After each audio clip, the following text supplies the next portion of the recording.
নমস্কাৰ ছাত্ৰ ছাত্ৰীসকল মই তোমালোকৰ অঞ্জলি বড়ো বাইদেউ আশা কৰো তোমালোক সকলো ভালে আছা এই অধ্যায়টিৰ জৰিয়তে আমি পৃথকীকৰণৰ অন্য কিছুমান পদ্ধতি আজি আমি পঢ়িম আহাচোন আমি এতিয়া চাও শস্য জৰা বা বা দিয়া পদ্ধতি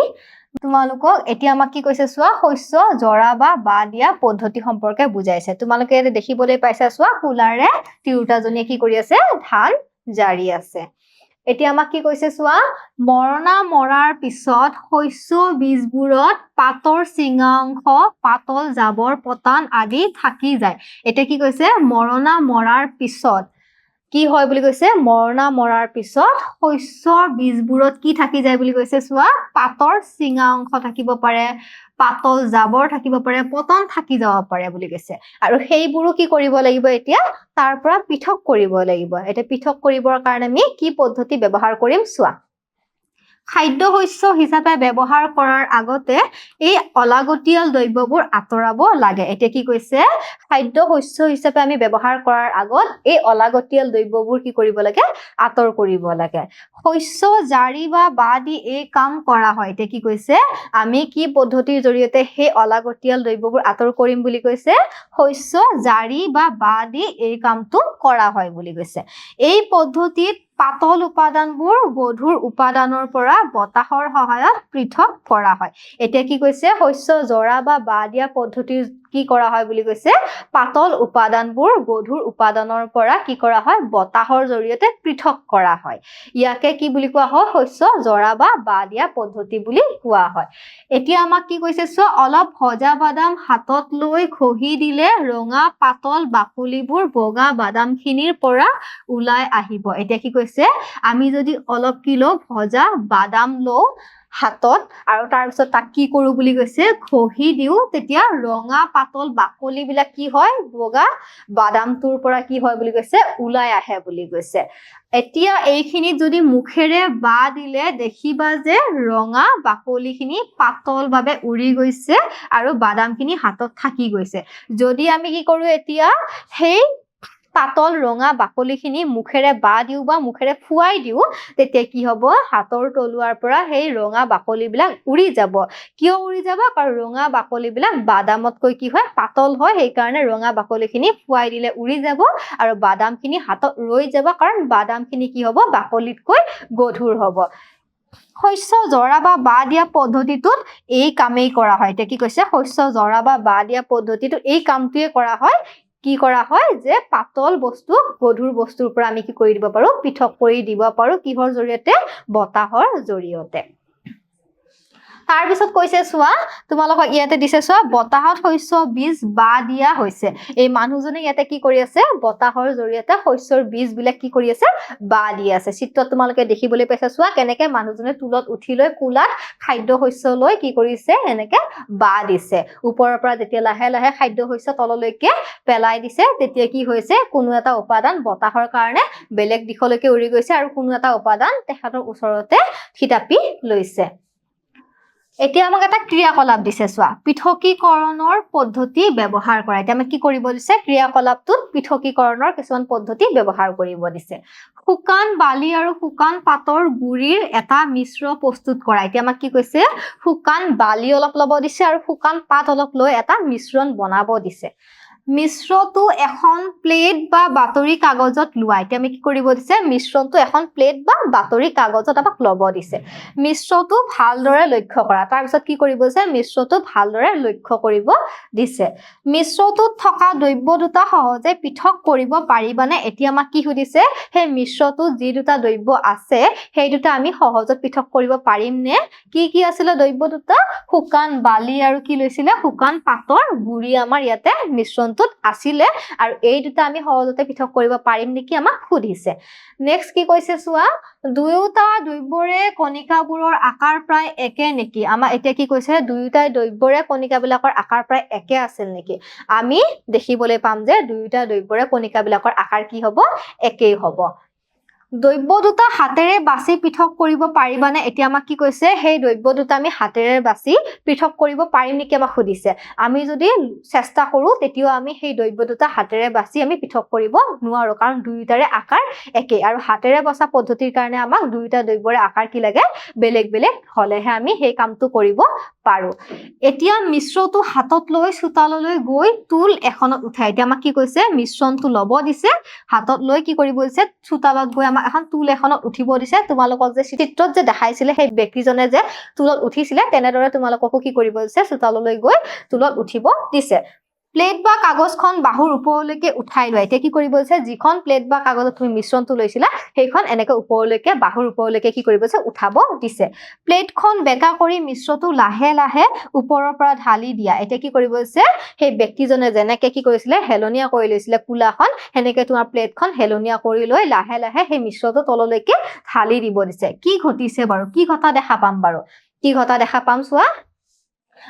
দুয়োটা উপাদান বালি আৰু শুকান পাতৰ গুৰি একে ঠাইতে পৰিছে নেকি আমাক কি সুধিছে এতিয়া দুয়োটা উপাদান বালি আৰু শুকান পাতৰ গুৰি একে ঠাইতে পৰিছে নেকি নিশ্চয় নপৰে কিয় নপৰে কাৰণ বালি আৰু শুকান পাত দুয়োটাৰে ওজন কি হ'ব বেলেগ বেলেগ হ'ব এটা উপাদান কেৱল বতাহত কিছু দূৰলৈ উৰি যোৱা নাই নে এতিয়া কি কৈছে এটা উপাদান বতাহৰ কাৰণে কিছু দূৰলৈকে উৰি যোৱা নাই নে উৰি যাব কোনটো উপাদান উৰি যাব শুকান পাতৰ গুৰিটো কি হ'ব বালিৰ ওজনতকৈ কি হ'ব কম কাৰণে হিহঁতৰ ওজন সেইকাৰণে হিহঁতে অলপ দূৰত উৰি গৈ পৰিব এটা উপাদান অলপ দূৰত পৰিছে নে বাৰু একেই কথা সুধিছে যে এটা উপাদান অলপ দূৰত পৰিছে নে নিশ্চয় পৰিব বতাহে দুয়োটা দ্ৰব্য পৃথক কৰাত সহায় কৰিছে নে এতিয়া আমাক কি কৈছে বতাহে দুয়োটা দ্ৰব্য পৃথক কৰাত সহায় কৰিছে নে নিশ্চয় কৰিছে বতাহৰ কাৰণে শুকান পাতৰ গুৰিবোৰ অলপ দূৰত গৈ পৰিব আৰু বালিখিনি ওচৰতে পৰিব এতিয়া আমাক কি কৈছে চোৱা অৱক্ষেপন আৰু আশ্ৰাবনৰ কথা কৈছে কিহৰ কথা কৈছে অৱক্ষেপন আৰু আশ্ৰাবন তোমালোকক চিত্ৰত কি দেখাইছে চোৱা চাউল ধোৱাৰ চিত্ৰ আমাক ইয়াতে দেখাইছে তাৰ পিছত কি কৈছে চোৱা ভাত ৰন্ধাৰ আগত চাউলখিনি ধোৱাৰ সময়ত এটা পাত্ৰলৈ ঘহি দিলে তু আৰু সৰু কিছুমান কণিকা আদি ঔষধিবোৰ পানীত উপঙি থাকে এতিয়া আমাক কি কৈছে ভাত ৰন্ধাৰ আগত আমি কি কৰো সদায় চাউলখিনি আমি কি কৰো ধু আৰু যেতিয়া চাউলখিনি ধুলে কি কৰে পাত্ৰত যেতিয়া আমি চাউলখিনি ঘহি দিও তেতিয়া কি হয় তাত তু আৰু সৰু সৰু কিছুমান ঔষধি পানীত উপঙি থাকে বুলি কৈছে তোমালোকে চিত্ৰটো দেখিবলৈ পাইছা চোৱা এনেকৈ কি কৰিছে চাউল ধুইছে আৰু চাউল ধুলে কি হয় চাউলত মিহলি হৈ থকা মলি বিলাক বা চাউলত থকা তু বিলাক বা সৰু সৰু ঔষধি বিলাক কি হয় পানীৰ লগত মিহলি হৈ যায় আৰু কিছুমান পানীত কি হয় উপঙি থাকে বুলি কৈছে কিছুমান ঔষধি পানীত মিহলি হৈ পানীখিনি খোলা হৈ পৰে এতিয়া কি কৈছে কিছুমান ঔষধি পানীত উপঙি থাকে আৰু কিছুমান ঔষধি পানীত কি হৈ যায় বুলি কৈছে মিহলি হৈ যায় যাৰ ফলত পানীখিনি কি হৈ যায় খোলা হৈ যায় নিশ্চয় তোমালোকে চাউল ধুই পাইছা আৰু দেখিছা তোমালোকে কি হয় পানীখিনি খোলা হৈ যায় চাউলবোৰ গধুৰ বাবে পাত্ৰৰ তলত জমা হয় এতিয়া কি হয় তোমালোকে দেখিবলৈ পাবা যে চাউল ধুলে কি হয় চাউলবিলাক গধুৰ কাৰণে চাউলবোৰ কি হয় পাত্ৰৰ তলিত জমা হয় তাৰ পিছত পাত্ৰটো অলপ হেলনীয়া কৰি পানীখিনি পেলাই দিলে পানীৰ লগতে ঔষধিবোৰ উটি যায় এতিয়া যদি আমি কি কৰো তাৰ পিছত পাত্ৰটো এনেকৈ চিত্ৰত দেখুৱাৰ দৰে হেলনীয়া কৰি যেতিয়া আমি এনেকুৱা পানীখিনি পেলাই দিও তেতিয়া পানীখিনিৰ লগত ঔষধিবিলাক কি হয় আঁতৰি যায় আৰু চাউলখিনি কি হৈ যায় পৰিষ্কাৰ হৈ যায় চাহ বনাওতে সাধাৰণতে চাহপাতখিনি আঁতৰাবৰ বাবে চেকনি ব্যৱহাৰ কৰা হয় এতিয়া কি কৈছে চাহ বনাওতে কি কৰা হয় চাহৰ পৰা চাহপাতখিনি আঁতৰ কৰিবৰ কাৰণে কি ব্যৱহাৰ কৰে চোৱা এনেকৈ চিত্ৰ দেখুৱাৰ দৰে এখন চেকনি ব্যৱহাৰ কৰি আমি কি কৰো চাহৰ পৰা চাহপাতখিনি আঁতৰ কৰো বুলি কৈছে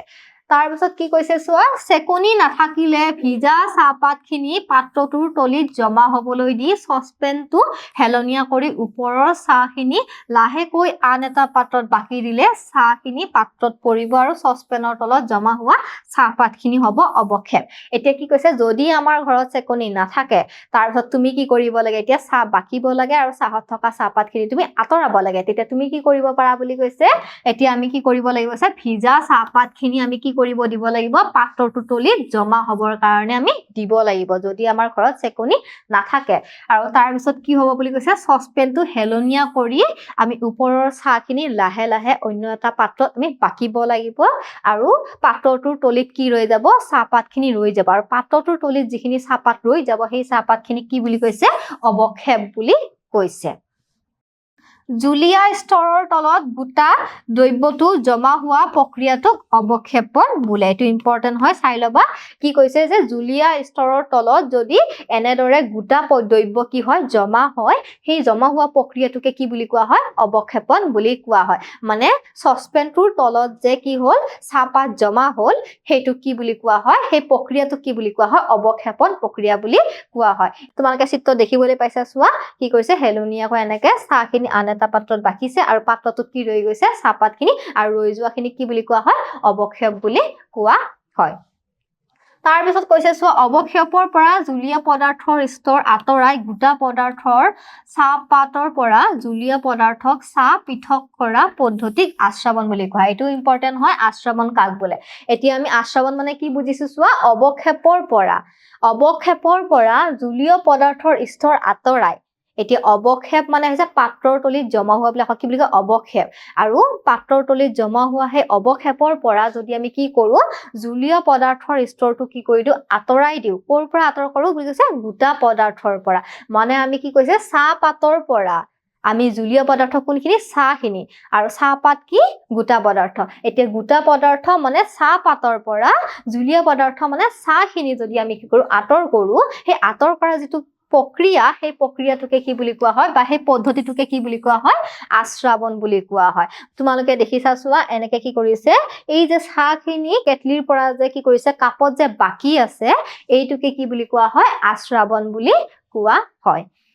তাৰপিছত কি কৈছে চোৱা, আমাক কিছুমান জানিবলগীয়া কথা দিছে চোৱা, চচপেনটো ঘূৰাই থাকিলে চাহপাতখিনি তলত গোট খাই কিয়। এতিয়া আমাক কি সুধিছে চোৱা, এতিয়া আমাক সুধিছে যে চচপেনটো ঘূৰাই থাকিলে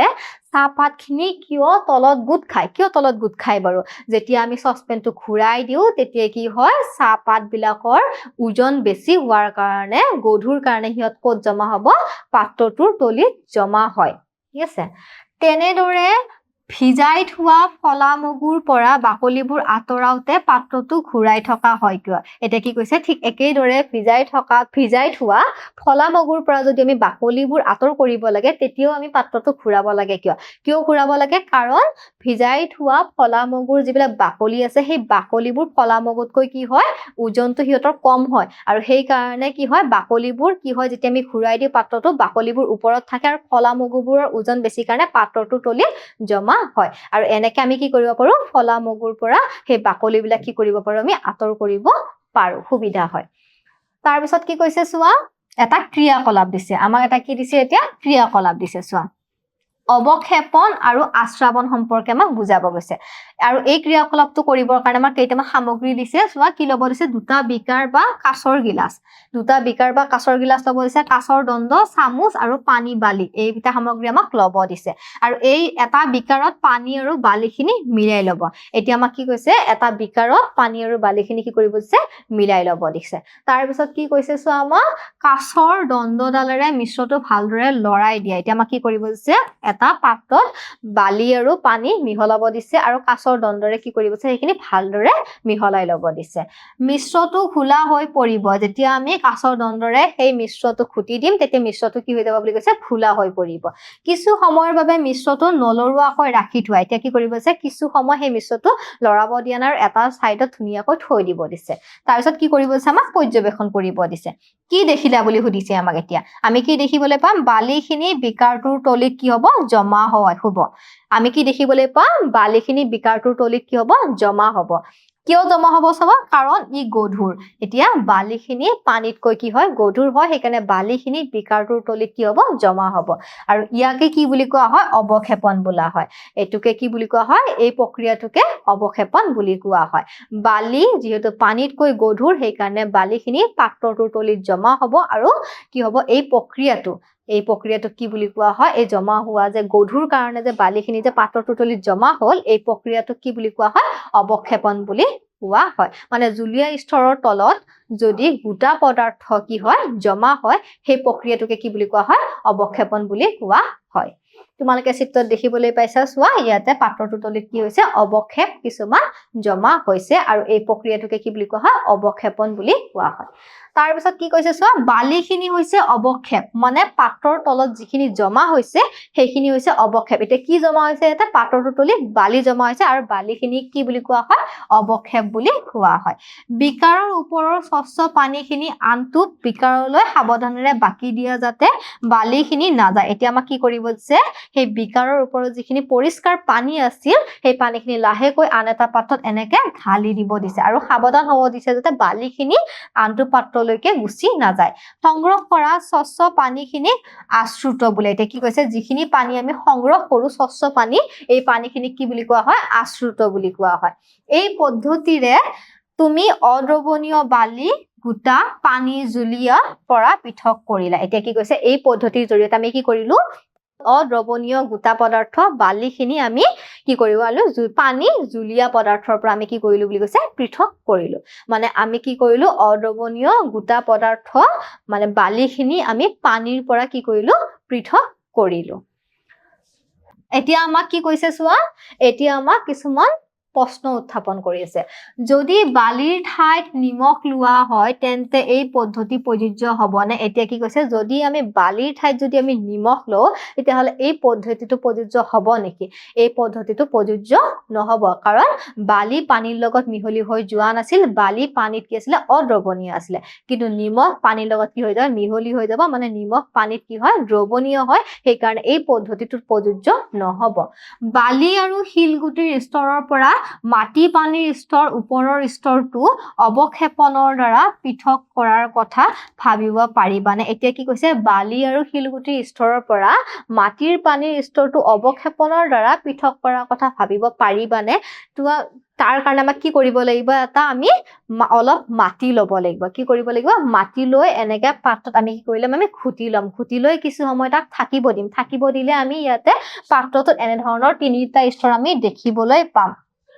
কি দেখা পাম চোৱা বোকা পানীৰ স্তৰ বালি আৰু শিলগুটিৰ স্তৰ আৰু ইয়াকে কৈছে চোৱা এই যে যেটো আমি এটা স্তৰ সৃষ্টি হল এই স্তৰৰ পৰা কি কৈছে বালি আৰু শিলগুটি এই দুইটাৰ পৰা আমি বোকা পানীখিনি আমি আতৰ কৰিব পাৰিম নে নোৱাৰিম সেই প্ৰশ্নটোৱে আমাক ইয়াতে সুধিছে আৰু কেনেকে কিহৰ জৰিয়তে আতৰ কৰিব পাৰিম নে সুধিছে অৱক্ষেপনৰ দ্বাৰা আমি পৃথক কৰিব পাৰিম নে না আমাক সেই প্ৰশ্নটো ইয়াতে সুধিছে আমি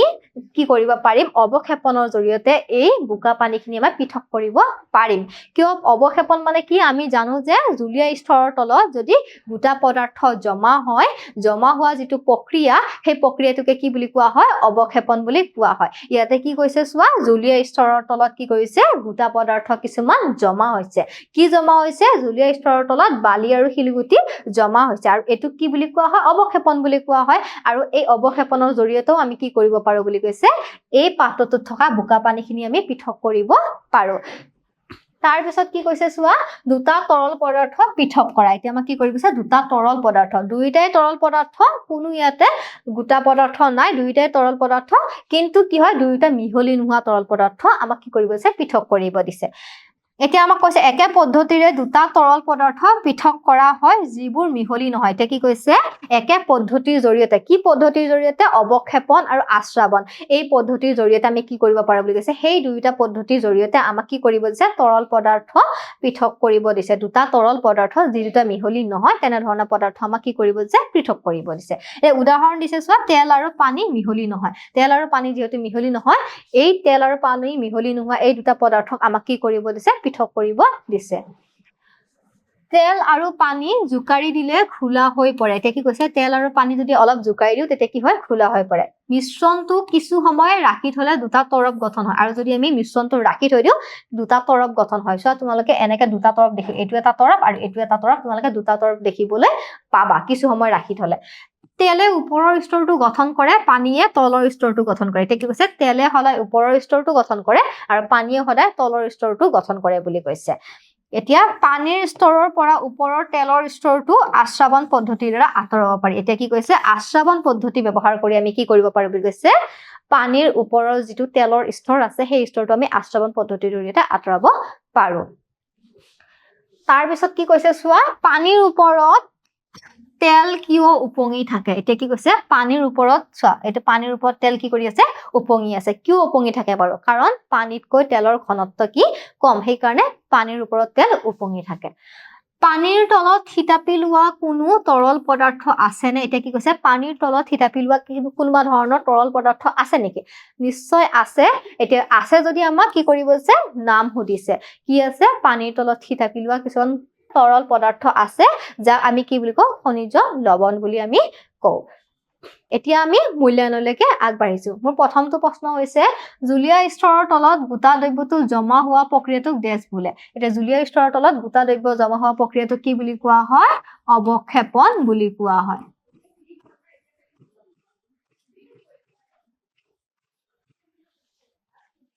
নেক্সট চোৱা